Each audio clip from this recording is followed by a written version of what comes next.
नमस्कार साथियों, मैं अनीता श्रीवास्तव आपका हार्दिक अभिनंदन करती हूँ।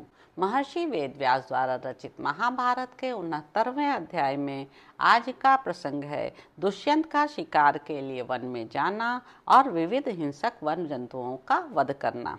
जन्मेजय बोले, ब्राह्मण, मैं परम बुद्धिमान भरत की उत्पत्ति और चरित्र को तथा शकुंतला की उत्पत्ति के प्रसंग को भी यथार्थ रूप से सुनना चाहता हूँ। भगवान वीरवर दुष्यंत ने शकुंतला को कैसे प्राप्त किया, मैं पुरुष सिंह दुष्यंत के उस चरित्र को विस्तार पूर्वक सुनना चाहता हूँ।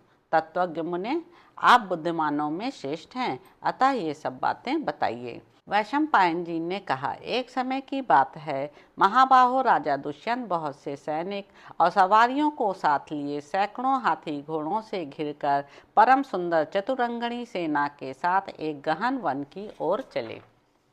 जब राजा ने यात्रा की उस समय खड्ग, शक्ति, गदा, मुशल, प्रास और तोमर हाथ में लिए सैकड़ों योद्धा उन्हें घेरे हुए थे। महाराज दुष्यंत के यात्रा करते समय योद्धाओं के सिंहनाद, शंख और नगाड़ों की आवाज़, रथ के पहियों की घरघराहट, बड़े बड़े गजराजों की चिंगाड़, घोड़ों की हिनहिनाहट, नाना प्रकार के आयुध तथा भांति भांति के वेश धारण करने वाले योद्धाओं द्वारा की हुई गर्जना और ताल ठोकने की आवाज़ों से चारों ओर भारी कोलाहल मच गया था। महल के श्रेष्ठ शिखर पर बैठी हुई स्त्रियां उत्तम राजोचित शोभा से संपन्न शूरवीर दुष्यंत को देख रही थीं। वे अपने यश को बढ़ाने वाले इंद्र के समान पराक्रमी और शत्रुओं का नाश करने वाले थे। शत्रु रूपी मत वाले हाथी को रोकने के लिए उनमें सिंह के समान शक्ति थी। वहां देखती हुई स्त्रियों ने उन्हें वज्रपाणी इंद्र के समान समझा और आपस में वे इस प्रकार बातें करने लगीं, सखियों, देखो तो सही, यही वे पुरुष सिंह महाराज दुष्यंत हैं जो संग्राम भूमि में वसुओं के समान पराक्रम दिखाते हैं, जिनके बाहुबल में पड़कर शत्रुओं का अस्तित्व मिट जाता है। ऐसी बातें करती हुई वे स्त्रियां बड़े प्रेम से महाराज दुष्यंत की स्तुति करती और उनके मस्तक पर फूलों की वर्षा करती थीं। यत्र तत्र खड़े हुए श्रेष्ठ ब्राह्मण सब और उनकी स्तुति प्रशंसा करते थे।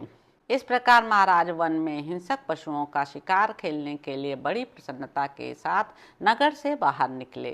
वे देवराज इंद्र के समान पराक्रमी थे। मतवाले हाथी की पीठ पर बैठकर यात्रा करने वाले उन महाराज दुष्यंत के पीछे पीछे ब्राह्मण, क्षत्रिय, वैश्य और शूद्र सभी वर्णों के लोग गए और सब आशीर्वाद एवं विजय सूचक वचनों द्वारा उनके अभ्युदय की कामना करते हुए उनकी ओर देखते रहे। नगर और जनपद के लोग बहुत दूर तक उनके पीछे पीछे गए, फिर महाराज की आज्ञा होने पर लौट आए। उनका रथ गरुड़ के समान वेगशाली था।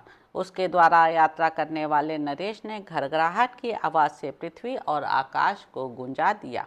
जाते जाते बुद्धिमान दुष्यंत ने एक नंदनवन के समान मनोहर वन देखा, जो बेल, आक, खैर, कैथ और धव आदि वृक्षों से भरपूर था।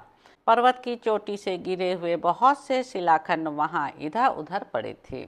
ऊंची नीची भूमि के कारण वह वन बड़ा दुर्गम जान पड़ता था। अनेक योजन तक फैले हुए उस वन में कहीं जल या मनुष्य का पता नहीं चलता था। वह सब और मृग और सिंह आदि भयंकर जंतुओं तथा अन्य वनवासी जीवों से भरा हुआ था। नरश्रेष्ठ राजा दुष्यंत ने सेवक, सैनिक और सवारियों के साथ नाना प्रकार के हिंसक पशुओं का शिकार करते हुए उस वन को रौंद डाला।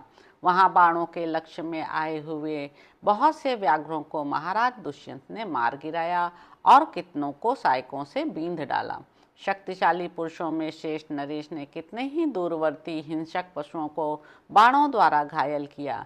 जो निकट आ गए उन्हें तलवार से काट डाला और कितने ही एड़ जाति के पशुओं को शक्ति नामक शस्त्र द्वारा मौत के घाट उतार दिया। असीम पराक्रम वाले राजा गदा घुमाने की कला में अत्यंत प्रवीण थे, अतः वे तोमर, तलवार, गदा तथा मुसलों की मार से स्वेच्छापूर्वक विचरने वाले जंगली हाथियों का वध करते हुए वहां सब ओर विचरने लगे। अद्भुत पराक्रमी नरेश और उनके युद्ध प्रेमी सैनिकों ने उस विशाल वन का कोना कोना छान डाला, अतः सिंह और बाघ उस वन को छोड़कर भाग गए। पशुओं के कितने ही झुंड जिनके यूथपति मारे गए थे व्यग्र होकर भागे जा रहे थे और कितने ही यूथ इधर उधर आर्तनाद करते थे। वे प्यास से पीड़ित हो सूखी नदियों में जाकर जब जल नहीं पाते तब निराशा से अत्यंत खिन्न हो दौड़ने के परिश्रम से क्लांत चित्त होने के कारण मूर्छित होकर गिर पड़ते थे। भूख प्यास और थकावट से चूर चूर हो बहुत से पशु धरती पर गिर पड़े। वहाँ कितने ही व्याघ्र स्वभाव के निशंस जंगली मनुष्य भूखे होने के कारण कुछ मृगों को कच्चे ही चबा गए। कितने ही वन में विचरने वाले व्याध वहाँ आग जलाकर मांस पकाने की अपनी रीति के अनुसार मांस को कूट कूट कर रांधने और खाने लगे। उस वन में कितने ही बलवान और मतवाले हाथी अस्त्र शस्त्रों के आघात से छत विछत होकर सूंड को समेटे हुए भय के मारे वेग पूर्वक भाग रहे थे। उस समय उनके घावों से बहुत सा रक्त बह रहा था और वे मल मूत्र करते जाते थे।